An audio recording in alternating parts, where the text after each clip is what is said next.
तो कक्षा 9वीं के छात्र सबसे ज्यादा कमेंट कर रहे थे कि विज्ञान विषय का पेपर लेकर के आइए, क्योंकि आपका 14 दिसंबर 2024 को अर्धवार्षिक परीक्षा का कक्षा 9वीं का विज्ञान का पेपर है और आप लोग कर रहे थे कमेंट कि विज्ञान विषय का पेपर लेकर के आइए। तो मैं आपकी तैयारी के लिए लेकर के आ चुका हूं आपका सेट ए का विज्ञान विषय का मॉडल प्रश्न पत्र, जिसे हम पूरा कंप्लीट करेंगे। आपका पूर्णांक जो है 75 नंबर का रहने वाला है। और देखिए एमपी बोर्ड भी कह चुका है कि आपके पेपर दो सेट्स में आएंगे, सेट ए और सेट बी। ये हमारा सेट ए रहेगा, इसका हम पूरा आंसर के साथ सॉल्यूशन आपको बताएंगे। एक से लेकर के आपके जितने भी क्वेश्चन आते हैं सबके, है ना, 22-23 तक आपके पूरे सॉल्यूशन इस वीडियो में कवर हो जाएंगे। तो आपको वीडियो को पूरा देखना है। सबसे पहले आपको निर्देश देख लेने हैं। यहाँ पे देखिए सभी प्रश्न हल करना अनिवार्य है। मैं आपको एक एक से क्वेश्चन, एक से सभी क्वेश्चन कवर करवा दूंगा, सबके आंसर बता दूंगा, तो आपके कवर हो जाएंगे। प्रश्न क्रमांक 1 से 5 तक हमारे वस्तुनिष्ठ दिए गए हैं, है ना, इस तरीके के क्वेश्चन। इसके बाद 6 से 17 तक हमारे 2-2 नंबर के प्रश्न हैं, जो कि आपके 12 प्रश्न हैं। 18 से 20 तक हमारे 3-3 नंबर के प्रश्न हैं। 21 से 23 तक हमारे 4-4 नंबर के प्रश्न हैं। इसके बाद यह प्रश्न पत्र केवल अभ्यास हेतु एक नमूना है, इसको ध्यान दीजिएगा। आगे बढ़ते हम सबसे पहले सही विकल्प चुनकर लिखिए। देखिए ये आपके आने ही है। देखिए पहला क्वेश्चन आपका क्या रहेगा, पदार्थ की किस अवस्था में कणों के मध्य न्यूनतम रिक्त स्थान होता है। थोड़ा सा हम जूम कर लेते हैं। तो इसमें आपके ऑप्शन दिए गए हैं। आ नंबर है ठोस, बा नंबर है द्रव, सा नंबर है गैस, दा नंबर है जल। तो पदार्थ की किस अवस्था में कणों के मध्य न्यूनतम रिक्त स्थान होता है, तो ठोस आपका इसका राइट आंसर यहाँ पे हो जाना है। आपको क्या ठोस लगा लेना है। सेकंड आपका क्वेश्चन आ जाता है, वायु 1 बिलियन है, गैस में गैस में द्रव का गैस में, या फिर द्रव का हवा में। तो इसका आंसर हो जाएगा गैस का गैस में जो है वायु 1 बिलियन है। नेक्स्ट हमारा क्वेश्चन आ जाता है 3 नंबर का, मैग्नीशियम क्लोराइड का सूत्र है MgCl2, Mg2Cl2, Mg2Cl, MgOCl, है ना। तो इसका आंसर आपका हो जाएगा MgCl2। ये आपको इसका आंसर लगा लेना है। नेक्स्ट हमारा क्वेश्चन आ जाता है, सबसे पहले किस कण की खोज हुई थी, है ना। तो सबसे पहले इलेक्ट्रॉन की खोज हुई थी, तो आपको आंसर इलेक्ट्रॉन, सा नंबर का ऑप्शन लगा लेना है। अगला क्वेश्चन हमारा आ जाता है, जंतुओं के शरीर में, है ना, जंतुओं के शरीर की संरचनात्मक व क्रियात्मक इकाई होती है। तो ऊतक होता है, जीन होती है, या गुणसूत्र, या फिर कोशिका। तो इसका आंसर आपका हो जाएगा कोशिका। सेल आपको इसका आंसर लगा लेना है। और आपने अभी तक वीडियो को लाइक नहीं किया है तो जल्दी से लाइक कर दीजिए। अगला क्वेश्चन हमारा आ जाता है नीचे, वस्तु द्वारा अपनी गति अवस्था, है ना, वस्तु द्वारा अपनी गति अवस्था में परिवर्तन के विरोध को क्या कहते हैं। देखिए गति में विरोध हो रहा है तो इसे क्या कहेंगे, जड़त्व कहेंगे। इसका आंसर आप लगा लीजिएगा, ये आपका 12 नंबर का ऑप्शन हो जाएगा। तो इस तरीके से हमारे 6 नंबर के सही विकल्प कंप्लीट हो जाते हैं। और जल्दी से कर दो चैनल को सब्सक्राइब, ताकि आपकी हर एक पेपर की तैयारी ऐसे ही मैं करवा सकूं। देखिए यहाँ पे हमारे रिक्त स्थान आ जाते हैं, जो कि प्रश्न नंबर 2 में है। रिक्त स्थानों की पूर्ति कीजिए। 6 नंबर के आपके कुल रहेंगे। देखिए पहले नंबर का प्रश्न इसमें कहता है कि बर्फ का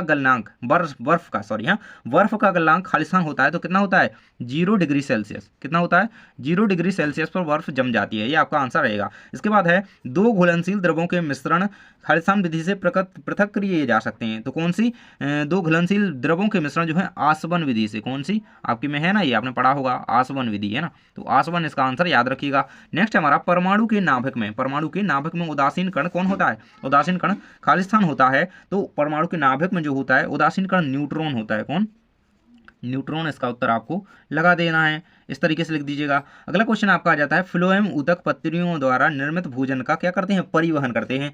या आपको उत्तर में क्या लिख देना है, परिवहन या संवहन, है ना। परिवहन लिख देंगे इस तरीके से, इसका परिवहन उत्तर आप लिख दीजिएगा, या संवहन भी आप लिख सकते हैं, है ना, संवहन ये हो जाएगा आपका। अगला क्वेश्चन कहता है, ध्वनि संचरण के लिए, है ना, ध्वनि संचरण के लिए खालिस्तान की आवश्यकता होती है ना। ध्वनि संचरण के लिए किसकी आवश्यकता होती है, तो माध्यम की आवश्यकता होती है। आंसर आप लिख दीजिएगा माध्यम। ये आपका इसका उत्तर सही हो जाएगा। इसके बाद अगला क्वेश्चन है आपका, लास्ट खालिस्तान है, एक ही प्रकार के कणों से बनने वाले पदार्थ हमारे शुद्ध पदार्थ कहलाते हैं। मतलब उसमें कोई मिलावट नहीं है, वो क्या है, शुद्ध है, शुद्ध पदार्थ कहलाते हैं। इसका उत्तर आपको शुद्ध पदार्थ लिख देना है। इस तरीके से हमारे रिक्त स्थान और सही विकल्प कंप्लीट हो जाते हैं। और अभी तक आपने चैनल को सब्सक्राइब नहीं किया तो सब्सक्राइब जरूर से कर लेना। अगला क्वेश्चन हमारा सत्य असत्य के रूप में रहेगा। इसमें पहले नंबर का प्रश्न हमारा दिया गया है, मिश्रण का गलनांक निश्चित होता है। तो मिश्रण का गलनांक जो है निश्चित नहीं होता है, ये आपका क्या है, असत्य रहेगा। इसका उत्तर आपको क्या लिख देना है, असत्य लिख देना है। इस तरीके से नेक्स्ट है आपका, क्रिया एवं प्रतिक्रिया बल समान दिशा में कार्य करते हैं। देखिए दोनों की बात की जा रही है, कौन सी, क्रिया और प्रतिक्रिया। तो ये दोनों बल जो है समान दिशा में कार्य नहीं करते हैं, ये आपका जो है असत्य रहेगा, है ना। तो इस तरीके से इसका असत्य लगा देंगे। नेक्स्ट है हमारा कैल्शियम का परमाणु द्रव्यमान 40 होता है, तो ये बिल्कुल सत्य है ना। और ऑक्सीजन को आपको बताना है, ऑक्सीजन का परमाणु द्रव्यमान कितना होता है, जिसको पता हो तो बता दो, है ना। नेक्स्ट हमारा हृदय पेशियों ऐच्छिक होती हैं, हृदय पेशियां कैसी होती हैं, ऐच्छिक होती हैं, तो ये आपका असत्य रहेगा क्योंकि ये ऐच्छिक नहीं होती हैं, अनैच्छिक होती हैं, असत्य आप लगा दीजिएगा। नेक्स्ट हमारा है माइटोकॉन्ड्रिया को कोशिका का पावर हाउस कहा जाता है, तो ये आपका बिल्कुल सत्य रहेगा। इस तरीके से आपको सत्य इसका उत्तर लिख देना है। तो यहाँ पे हमारे 5 सत्य सत्य कंप्लीट हो जाते हैं। चलिए हम अगले पेज में देख लेते हैं, आपके और सारे क्वेश्चन दिए गए हैं। ये रहेगा आपका 5वें नंबर का 6वें नंबर का सत्य सत्य रहेगा। वस्तु द्वारा अपनी गति अवस्था में परिवर्तन के विरोध को जो है जड़त्व कहा जाता है, तो बिल्कुल सत्य है ये हमारा, यहाँ पे हमारा सत्य हो जाएगा।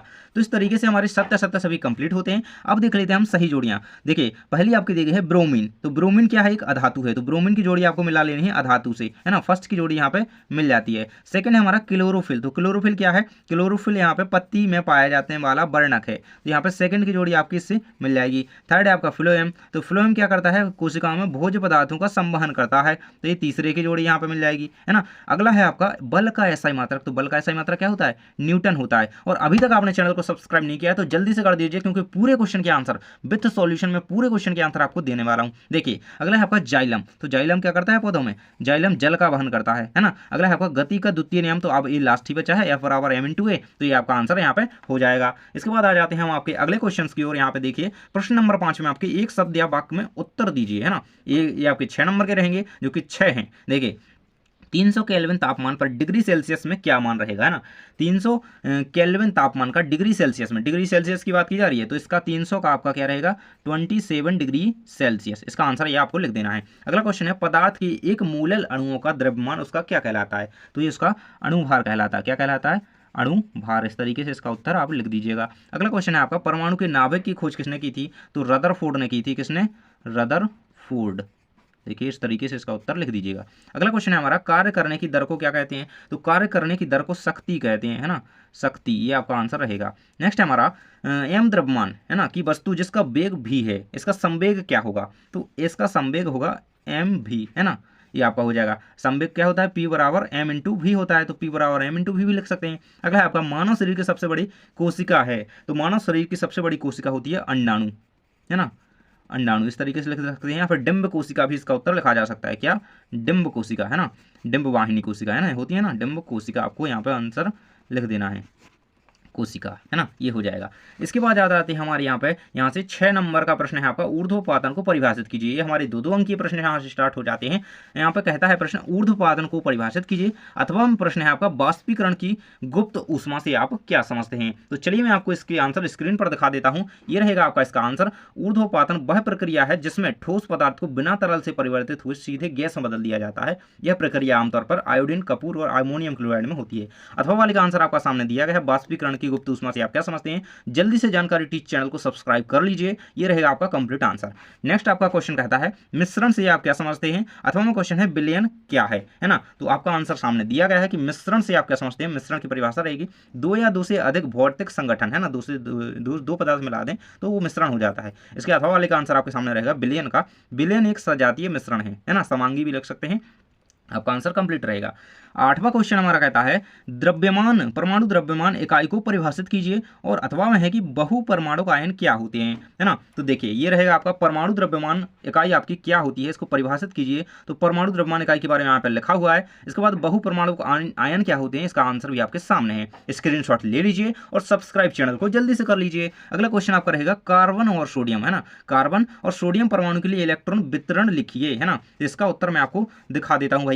इसका उत्तर आपकी स्क्रीन पर रहेगा, यहाँ पे देख सकते हैं। कार्बन और सोडियम परमाणु के लिए इलेक्ट्रॉन वितरण, इस तरीके से आपको ये पूरा कंप्लीट कर लेना है। ये रहेगा आपका आंसर। और अथवा वाले क्वेश्चन का हो जाएगा कैथोड किरणों की 2 विशेषताएं। ये रहेंगी आपकी कैथोड किरणों की 2 विशेषताएं कह सकते हैं। नेक्स्ट हमारा क्वेश्चन है यहाँ पे 10वें नंबर का प्रश्न आ जाता है कोशिका को जीवन की संरचनात्मक क्रियात्मक इकाई क्यों कहा जाता है। अथवा में क्वेश्चन है माइटोकॉन्ड्रिया के 2 कार्य लिखिए। 10 नंबर के प्रश्न का उत्तर आपकी स्क्रीन पर रहेगा। यहाँ पे देखिए ये रहेगा आपका उत्तर। इसे जल्दी से स्क्रीनशॉट कर लीजिए, बिल्कुल याद कर लेना। कोशिका को जीवन की संरचनात्मक और क्रियात्मक इकाई क्यों कहा जाता है, और माइटोकॉन्ड्रिया के 2 कार्य क्या रहेंगे। ऊर्जा उत्पादन, एटीपी के लिए उत्तरदायी होता है, कोशिका में श्वसन क्रिया करता है। तो इसको याद कर लेना अच्छी तरीके से। इसके बाद अगला क्वेश्चन हमारा आ जाता है यहाँ पे पेरेंकाइमा व कोलेनकाइमा में क्या अंतर है। कोई 2 अंतर लिखने हैं। अथवा में क्वेश्चन है स्टोमेटा के 2 कार्य लिखिए। देख सकते हैं यहाँ पे पेरेन्काइमा, तो ये रहेगा आपका पेरेन्काइमा और कोलेनकाइमा में अंतर। देखिए ये सामने अंतर है। स्टोमेटा के 2 कार्य भी दिए गए हैं, है ना। गैसों का आदान प्रदान करते हैं स्टोमेटा, और जल का वाष्पीकरण में सहायता करते हैं, है ना, इसका संतुलन बनाते हैं। नेक्स्ट हमारा क्वेश्चन रहेगा यहाँ पे तेज हवा। तेज हवा के चलने से किसी पेड़ के फल या पत्ते गिर जाते हैं, क्यों गिर जाते हैं? ये फिजिक्स का क्वेश्चन है, अथवा में कहता है गति का प्रथम नियम लिखिए। चलिए देख लेते हैं हम इसका आंसर। ये रहेगा आपकी स्क्रीन पर।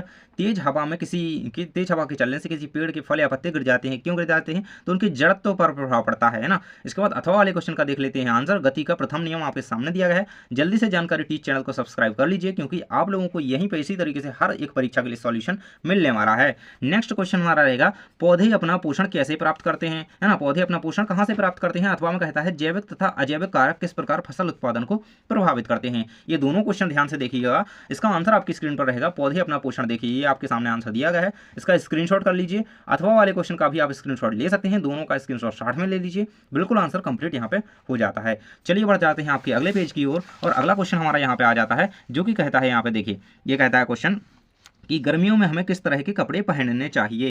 अगला आपका क्वेश्चन आ जाता है गर्मियों में हमें किस तरह के कपड़े पहनने चाहिए और क्यों, है ना। 2 नंबर का प्रश्न है। अथवा में कहता है बर्फ का टुकड़ा जल पर क्यों तैरता है। तो चलिए आपको इसका आंसर मैं दिखा देता हूं। ये रहेगा आपका इसका कंप्लीट आंसर। देखिए गर्मियों में हमें सफेद कपड़े पहनने चाहिए और सूती कपड़े पहनने चाहिए। देखिए बर्फ का टुकड़ा जल पर क्यों तैरता है, इसका भी आंसर आप स्क्रीनशॉट ले सकते हैं, दोनों का आंसर आपका हो जाता है। नेक्स्ट क्वेश्चन हमारा कहता है कि मिश्रण तथा यौगिक में 2 अंतर लिखिए, और अथवा में क्वेश्चन है कोलोइडी विलयन के 2 गुण लिखिए। आपके सामने आंसर दिया गया है, देख सकते हैं। मिश्रण और यौगिक में अंतर दिया गया है, 2 अंतर दिए गए हैं। देखिए इसमें घटक पदार्थ और रासायनिक गुण बनाए रखते हैं। इसमें क्या है, इसमें घटक जो होते हैं पदार्थ नए समीकरण नए रासायनिक गुण बनाते हैं, है ना। और कोलोइडी विलयन के 2 गुण दिए गए हैं आपके सामने। कोलोइडी विलयन विषमयांगी होते हैं, और इसमें क्या होता है, ये क्या है, टिंडल प्रभाव दिखाते हैं। क्या लिखा है, टिंडल प्रभाव दिखाते हैं। इसको कंप्लीट कर लीजिएगा। नेक्स्ट क्वेश्चन आपका कहता है माइटोकॉन्ड्रिया को कोशिका का बिजली घर या पावर हाउस क्यों कहा जाता है। अथवा में क्वेश्चन कहता है कि लवक के 2 कार्य लिखिए। अगर आपने अभी तक चैनल को सब्सक्राइब नहीं किया है ना, तो सब्सक्राइब जरूर से कर लेना। देखिए माइटोकॉन्ड्रिया को कोशिका का पावर हाउस क्यों कहा जाता है, इसका आंसर आपकी स्क्रीन पर है। और लवक के 2 कार्य दिए गए हैं। क्लोरोप्लास्ट प्रकाश संश्लेषण कराता है, और क्रोमोप्लास्ट पौधों के अंगों को रंग प्रदान करता है। बिल्कुल से इसका आंसर याद कर लेना। नेक्स्ट क्वेश्चन हमारा आ जाता है यहाँ पे चाल एवं वेग में कोई 2 अंतर लिखिए। 17 नंबर का प्रश्न है। इसके अथवा में रहेगा औसत चाल किसे कहा जाता है ना। तो इसका आंसर आपकी स्क्रीन पर रहेगा। चाल और वेग में अंतर आपका दिया गया है ना। यह एक चाल क्या है, अदिश राशि है, वेग है सदिश राशि। चाल जो है दिशा पर निर्भर करती है, वेग जो है दिशा पर निर्भर करता है ना। ये दोनों चीजें निर्भर नहीं करती है चाल, है ना। अथवा में रहेगा औसत चाल किसे कहते हैं। तो औसत चाल कुल दूरी को कुल समय से विभाजित कर देती है, देखिए, है ना। तो यानी कि औसत चाल बराबर कुल दूरी बटे कुल समय होता है ना, मतलब भाग देते हैं हम समय से इसमें। इसके बाद अगला क्वेश्चन आपका आ जाता है अणु और परमाणु में कोई 3 अंतर लिखिए, है ना। अणु और परमाणु की बात कर रहा है। चलिए तो देख लेते हैं। और अथवा में क्वेश्चन आपका क्या है, समस्थानिक से आप क्या समझते हैं ना। समस्थानिक से आप क्या समझते हैं, समस्थानिकों के नाम लिखिए। ये रहेगा आपका अणु और परमाणु में अंतर, इसका स्क्रीनशॉट कर लीजिए। इसके बाद अथवा का क्वेश्चन था समस्थानिक से आप क्या समझते हैं, हाइड्रोजन के समस्थानिक लिखिए। तो ये रहेंगे प्रोटियम, ड्यूटेरियम और ट्रिटियम, ये क्या होते हैं, हाइड्रोजन के समस्थानिक होते हैं। इनको बिल्कुल अच्छे तरीके से याद कर लेना, और समस्थानिक की परिभाषा भी दी गई है, कर लीजिए इसे कंप्लीट। नेक्स्ट क्वेश्चन हमारा कहता है प्रोकैरियोटिक एवं यूकैरियोटिक कोशिका में 3 अंतर लिखिए। Very very most important question है ये आपका। ये रहेगा आपके सामने प्रोकैरियोटिक और यूकैरियोटिक। इसमें क्या होता है, इसमें अविकसित प्रकार का केंद्रक पाया जाता है, इसमें विकसित प्रकार का केंद्रक पाया जाता है। इसमें जो आपके ऑर्गेनिज्म होते हैं उसमें पाए जाते हैं, ऑर्गन सॉरी, हाँ, वो इसमें कम पाए जाते हैं, है ना, मतलब विकसित नहीं पाए जाते, और इसमें पाए जाते हैं पूर्ण तरह। इसकी नाभिक झिल्ली जो है रहित होती है, नाभिक झिल्ली, इसमें जो झिल्ली है ना वो नहीं पाई जाती, इसमें झिल्ली पाई जाती है। ये आपका पूरा कंप्लीट आंसर इसका हो जाएगा। अथवा में लिखा गया है कोशिका का बिजली घर, है ना, तो इसे कंप्लीट कर लीजिएगा। नेक्स्ट हमारा क्वेश्चन आ जाता है जाइलम एवं फ्लोएम में क्या अंतर है, कोई 3 अंतर लिखने हैं आपको। और इसके अथवा में क्वेश्चन दिया गया है 40 वाट का एक बल्ब 1 माह तक प्रतिदिन 10 घंटे उपयोग किया गया है ना। बल्ब द्वारा खर्च की गई विद्युत ऊर्जा को आपको यूनिट में ज्ञात करना है। तो चलिए हम इसका उत्तर देख लेते हैं। जाइलम फ्लोएम में पहले तो अंतर देख लेते हैं। ये रहेगी आपकी जाइलम फ्लोएम में अंतर, तो इसे जरूर से कंप्लीट कर लेना। ये आपके सामने पूरा का पूरा आंसर दिया गया है। जाइलम फ्लोएम, जाइलम क्या करते हैं, जल का संवहन करते हैं। फ्लोएम का है भोजन का, फूड का संवहन करते हैं। जाइलम क्या है, मृदोतक है, और फ्लोएम क्या है, जीवित ऊतक है। अगला आपका आ जाता है 40 वाट का बल्ब जो है यहाँ पे 10 घंटे उपयोग किया जाता है 1 महीने तक, है ना। इसकी क्या करनी है, आपको यूनिट में विद्युत ऊर्जा ज्ञात करनी है। तो देखिए यहाँ पे आपका आंसर यहाँ पे आ जाता है, ये कंप्लीट आंसर यहाँ पे 12 यूनिट आपका आंसर यहाँ पे आ जाएगा, है ना। इसको ज्ञात करेंगे पूरा। नेक्स्ट हमारा क्वेश्चन आ जाता है पादप कोशिका का नामांकित चित्र बनाइए, है ना। तो ये रहेगा आपकी स्क्रीन पर इसका आंसर। ये रहेगा आपका पादप कोशिका का, और ये आपका अथवा वाले क्वेश्चन का, देखिए अथवा वाला दिखा देता हूँ आपको, अथवा वाला का है को, है ना, ये रहेगा जंतु कोशिका का चित्र बनाना है आपको, वो पादप का, दोनों का अंतर में आपको अथवा में दिया गया है। तो देखिए ये रहेगा पादप का, ये रहेगा एनिमल सेल यानी कि जंतु कोशिका का। तो देखिए यहाँ पे हिंदी में कोई करने की जरूरत नहीं है, आप इंग्लिश को ही हिंदी में कन्वर्ट करके लिखते हैं। देखिए जैसे ये माइटोकॉन्ड्रिया वगैरह हो गया है ना, गोल्जी का हो गया है ना, ये सारी चीज़ें होती हैं। ये रहेगी आपकी प्लांट सेल, ये एनिमल सेल यानी कि पादप कोशिका और जंतु कोशिका, ये आप चित्र बना लीजिएगा। अगला क्वेश्चन हमारा आ जाता है पादप कोशिका एवं जंतु कोशिका में आपको 4 अंतर लिखना है। पादप और जंतु कोशिका में क्या करना है, 4 अंतर लिखिए। अथवा क्वेश्चन कहता है समसूत्री विभाजन और असूत्री विभाजन में 4 अंतर, 4 नंबर का क्वेश्चन आ जाता है यहाँ पे। तो ये रहेगा आपका पादप और जंतु कोशिका में 4 अंतर। देख सकते हैं यहाँ पर कोशिका भित्ति इसमें पाई जाती है, कोशिका भित्ति इसमें अनुपस्थित हो रहती है। इसमें जो है क्लोरोप्लास्ट पाया जाता है, इसमें क्लोरोप्लास्ट नहीं पाया जाता है ना, अनुपस्थित होता है। बड़ी और स्थायी रिक्तिका होती है इसमें रिक्तिका छोटी होती है। यह प्रकार स्थायी होती है और इसमें परिवर्तनशील ये रहती है ना। इसके बाद समसूत्री और अर्धसूत्री में अंतर दिया गया है, देख सकते हैं यहाँ पे समसूत्री विभाजन असूत्री विभाजन, ये हो जाता है आपका 22 के अथवा का आंसर। तो इस तरीके से आप पूरा आंसर कंप्लीट कर सकते हैं, और चैनल को सब्सक्राइब नहीं किया तो कर लीजिए। नेक्स्ट क्वेश्चन हमारा लास्ट क्वेश्चन आ जाता है, निम्नलिखित तापमानों को केल्विन में परिवर्तित कीजिए, है ना। आप देख सकते हैं 27 डिग्री सेल्सियस, 373 डिग्री सेल्सियस और 100 डिग्री सेल्सियस।